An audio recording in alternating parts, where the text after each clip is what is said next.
Hello friends, आप सभी का स्वागत है आपके अपने यूट्यूब चैनल क्वालिटी क्लासेस पर। फ्रेंड्स, काफ़ी विद्यार्थियों के मैसेज आ रहे थे कि पीटीटी 2024 में आवेदन फॉर्म कैसे फिलअप करना है। आज की इस वीडियो में हम पीटीटी 2024 आवेदन फॉर्म को कैसे फिलअप करना है उसके बारे में जानकारी देने वाले हैं और पूरा फॉर्म भर के मैं आपको बताने वाला हूँ। आप इस वीडियो को देखकर आपका भी एप्लीकेशन फॉर्म जो है वो घर बैठे भर सकते हैं। इस वीडियो को शुरुआत करते हैं बिना कुछ देरी के। अगर आप लेख से भरना चाहते हैं, लेख को देखकर हमने यहाँ पे लेख लिखा हुआ, ये क्लियरली लेख मेंशन्ड है कि किस प्रकार से आप आवेदन कर सकते हैं। ठीक है, pttr2024.com पर जाकर आप चेक कर सकते हैं। अपन यहाँ पे आपको लाइव बताने वाले हैं कि किस प्रकार से आप आवेदन करेंगे। यहाँ पे 2 कोर्स आपको दिखेंगे। ठीक है, ऑफिशियल वेबसाइट पे जैसे ही पहुँचते हैं आपको 2 कोर्स देखने को मिलेंगे। एक होगा 4 साल के लिए, एक होगा 2 ईयर के लिए। ठीक है, आपको आपकी सुविधा अनुसार करना है। जैसे कि आप 12th पास है तो आपको 4 साल का कोर्स सेलेक्ट करना पड़ेगा। स्नातक पास है तो आपको 2 ईयर का कोर्स सेलेक्ट करना पड़ेगा। मैं आपको 2 ईयर कोर्स के लिए बता देता हूँ। जैसे आप यहाँ पे क्लिक करेंगे, आपको इस पेज पे राइट साइड में, ठीक है, राइट साइड में आपको फिल एप्लीकेशन फॉर्म्स का विकल्प दिख रहा होगा। इस पर आपको क्लिक कर लेना है, सिंपल सा। जैसे आप क्लिक करते हैं ओके पे टैप कर दीजिएगा। आप नेक्स्ट विंडो में पूछेंगे एप्लीकेशन फॉर्म्स के फर्स्ट स्टेप पे पहुंचने वाले हैं आप। यहाँ पे आपको नेम ऑफ कैंडिडेट, जिस आवेदक का नाम लिखना है उसका भर देंगे। ठीक है, मैं ये एक आपको एग्जाम्पल के लिए फॉर्म भर रहा हूँ। ठीक है, आप जो भी डिटेल्स डालें वो 10th की मार्कशीट के अनुसार ही डालिएगा। यहाँ पे फादर नेम मैं लिख लेता हूँ जल्दी से। अब यहाँ पे डेट ऑफ बर्थ को आपको फिल कर देना है। ठीक है, आपकी जो भी डेट ऑफ बर्थ है उसे डाल दीजिएगा। पेमेंट ऑप्शन में ICICI सेलेक्ट कर लीजिएगा, only and ICICI banks. Mobile number वही दीजिएगा जो कि आपका रनिंग हो, मतलब चालू हो, जिस पे OTP जाता हो, क्योंकि OTP जाएगा। ठीक है, मैं यहाँ पे डाल देता हूँ, एक नंबर डाल देता हूँ। नेक्स्ट बटन पे क्लिक कर देना है। जैसे आप नेक्स्ट बटन पे क्लिक करेंगे, कुछ सेकंड्स के बाद आपको नेक्स्ट स्टेप, जो कि स्टेप नंबर 2 होगी एप्लीकेशन फॉर्म्स की, वो वहाँ पर पहुँच जाएंगे। यहाँ पर आपको फॉर्म्स के साथ एक तो फोटो अपलोड करना है, सिग्नेचर अपलोड करना है और थंब का इंप्रेशन अपलोड करना है। ठीक है, अब यहाँ पे आपके सामने एक OTP आ गया होगा, आपकी आपने जो नंबर दिए हैं मोबाइल नंबर उस पर। ठीक है, तो अभी मैं OTP डाल देता हूँ। यहाँ पे मदर्स नेम को आपको फिल कर देना है, जैसे कि मैं डाल देता हूँ। अभी मैं ये आपको बताने के लिए फॉर्म भर रहा हूँ। यहाँ पे मैं इमेजेस जो है वो डायरेक्टली सेलेक्ट कर लेता हूँ। इमेजेस का जो भी क्राइटेरिया है वो यहाँ पे भी दिया हुआ है और इस लेख में भी आपको मिल जाएगा। ठीक है, इमेजेस किस प्रकार से आपको यूज़ करनी है, JPG होनी चाहिए। ठीक है, मैं अभी जल्दी से इमेजेस को अपलोड कर लेता हूँ फटाफट से। और सारी डिटेल्स को फिल करने के बाद नेक्स्ट बटन पे आपको क्लिक कर देना है। कुछ ही सेकंड्स के बाद आपको स्टेप नंबर 3 आएगी। ठीक है, स्टेप नंबर 3 काफ़ी इंपॉर्टेंट है एप्लीकेशन फॉर्म की। देखिएगा, यहाँ पे आप गलती करोगे ना तो करेक्शन फॉर्म तो खुलेंगे, बट उसके लिए आपको चार्जेस पे करना पड़ेगा। इसलिए मैं आपको कहना चाहूँगा कि 10वीं की मार्कशीट के अनुसार जितनी भी डिटेल्स हैं उसे फिल कीजिएगा, ताकि आपको बाद में जाकर चेंजेस करने की आवश्यकता ही नहीं पड़े। तो यहाँ पे आवेदक का नाम आ चुका है, पिता का नाम हो चुका है, माता का नाम हो चुका है। अब यहाँ पे जेंडर्स का ऑप्शन आ रहा है, तो आपको यहाँ पे आपके जेंडर को सेलेक्ट कर लेना है। मैरिटल स्टेटस को भी सेलेक्ट कर लेना है। जैसे कि अनमेरिड है, अगर आप शादीशुदा नहीं है तो अनमेरिड कर लेंगे, शादीशुदा है तो मैरिड कर लेंगे। ठीक है, अगर शादीशुदा है तो यहाँ पे आपको आपका हस्बैंड्स का नाम या फिर वाइफ्स का नाम भरना पड़ेगा। ठीक है, अभी मैं नहीं हूँ मेरे केस में, तो अनमेरिड कर लेता हूँ। यहाँ पे बोनाफाइड डिटेल्स, जहाँ पे आपका जन्म हुआ है उसके बारे में। ठीक है, मूल निवास के बारे में। अपन यहाँ पे डाल देते हैं राजस्थान, और डिस्ट्रिक्ट का पूछ रहा है तो डिस्ट्रिक्ट अपन डाल देते हैं डूंगरपुर। ठीक है, आपको आपकी जहाँ पे आप जिस डिस्ट्रिक्ट में बिलोंग करते हैं उसका आपको डालना है। ठीक है, राजस्थान के बाहर के लोग भी इस आवेदन को फिलअप कर सकते हैं, इसलिए। अब यहाँ पे कैंडिडेट कैटेगरीज, यहाँ पे श्रेणी का ऑप्शन आ रहा है ना, तो श्रेणी में आपको सेलेक्ट कर लेना। जैसे कि जनरल है तो जनरल से कर लेना, AWS कर लेना। अभी मैं OBC नॉन सेलेबल हूँ तो ये वाली फेल कर देता हूँ। माइनॉरिटी, मैं माइनॉरिटी नहीं रखता हूँ। माइनॉरिटी वो लोग रखते हैं जैसे कि हिंदू हो गया, मुस्लिम हो गया, हिंदू नहीं रखते माइनॉरिटी। मुस्लिम, सिख, ईसाई और जैन धर्म वाले लोग जो है वो अल्पसंख्यक में आते हैं। मैं अभी नहीं आता हूँ, नो कर दूंगा इसे।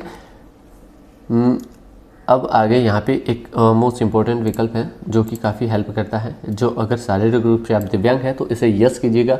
क्यों, ये आपका फ़ायदा दिलाएगा जब आपकी मेरिट लिस्ट आएगी। ठीक है, तब आपको काफ़ी हेल्प करेगा। जैसे आपके नंबर कम भी है ना, तो 200 के आसपास भी, तो भी आपका सिलेक्शन हो जाएगा। अगर आप दिव्यांग हैं और आपने सिलेक्शन नहीं किया यहाँ पे, तो फिर आपका सिलेक्शन नहीं होगा। इसलिए आपको यहाँ पे क्लियरली सही तरीके से आपको जानकारी को फिल करना है। ठीक है, एड्रेस आपको डाल देना है। जैसे कि मैं अभी डाल देता हूँ अपना एड्रेस। आप आधार कार्ड को चेक करके आपका एड्रेस डाल सकते हैं। स्टेट को सेलेक्ट कर लेना, डिस्ट्रिक्ट को सेलेक्ट कर लेना। चलो अब पिन कोड डालने की बारी।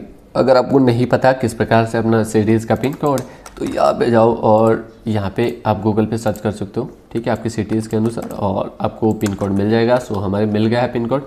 हम पिन कोड डाल देते हैं। सेम की सेम जगह आपको दोनों जगह डाल देना है, ठीक है, सेम एड्रेस आपको दोनों जगह डालना है, ठीक है।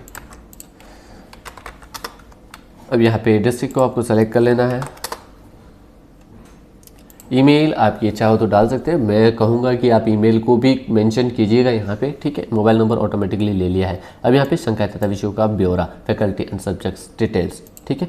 सो आप कौन से सब्जेक्ट से स्नातक में पास हुए हैं उसके बारे में आपको यहाँ पर जानकारी फिल करनी है, ठीक है। तो सब्जेक्ट्स मेरी साइंस थी तो मैं साइंस सेलेक्ट कर लेता हूँ, जैसे कि आपकी जो होगी वो सेलेक्ट कर सकते हो, ठीक है। यहाँ पर एक ऑप्शन दिख रहा होगा आपको सेलेक्ट ग्रेजुएशन क्लास, तो बीएससी होम से किया, BSc agriculture, BSc home science से किया, तो मैंने बीएससी नॉर्मल किया तो बीएससी करूँगा। अब यहाँ पे सब्जेक्ट स्टडीज़, इसका मतलब है कि आपने जो ग्रेजुएशन लेवल में सब्जेक्ट्स पढ़ी है ना, उसके बारे में आपको डिटेल्स फिल करनी है। सो यहाँ पे मैं एक तो मैंने केमिस्ट्री थी, एक थी जूलॉजी, बॉटनी कर लेते भैया, और एक थी फिजिक्स थी, ठीक है। 3 सब्जेक्ट्स थी। यहाँ पे आपको मेंशन नहीं करना है। देखो यहाँ पे क्यों नहीं मेंशन करना, अगर आप पोस्ट ग्रेजुएट हैं तो आप यहाँ पे पोस्ट ग्रेजुएशन वाली सेलेक्ट करना है। आप स्नातक लेवल ही पढ़े हैं तो यहाँ पे आपको केवल इस 3 सब्जेक्ट्स को ही फिल करना है, ठीक है। ये पीजी सब्जेक्ट है, इसको छोड़ देना है आपको।